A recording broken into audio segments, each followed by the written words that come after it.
Good afternoon folks, right, we are here on the Honda stand at EICMA. Over my shoulder you can see what is probably the biggest news story of the Milan Bike Show, and it is this V3 concept from Honda, which has a neat little trick up its sleeve in that it features forced induction. So technically it's got what's called a compressor fitted to the engine, which is an electronically driven turbocharger or supercharger effectively. It's electronically driven so that the bike can be packaged in a certain way, because it's not driven off the crank, it's not driven off the exhaust gases. You basically put the compressor anywhere that you want on the engine, and on this particular concept behind me, it is mounted right on top of the airbox, and it basically pressurizes the intake air in the airbox, and it allows the bike to develop whatever torque it wants really, regardless of the engine RPM. So normally with a supercharger or a turbocharger, you have to wait for the engine to spool up, and that is when the extra power is delivered to the engine. This system though can work at very, very low revs because it can spin up electronically on its own. The other thing is, this is a V3. That is not a format or a layout of engine that we see very often at all.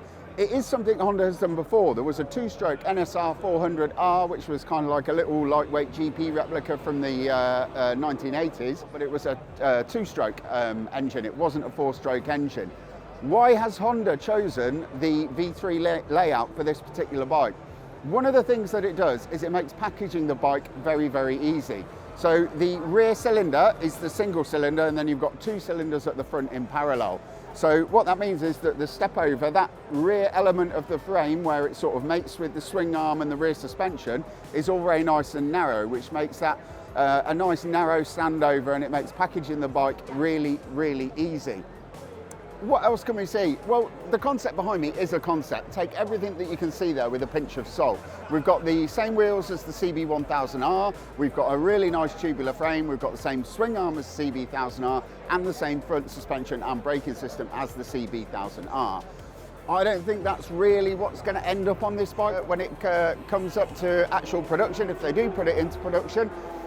It could go into anything, you know, knowing Honda, it could end up in sort of like an NC750 or something really quite boring, or they could go completely the other way and send it into something completely wild and bonkers.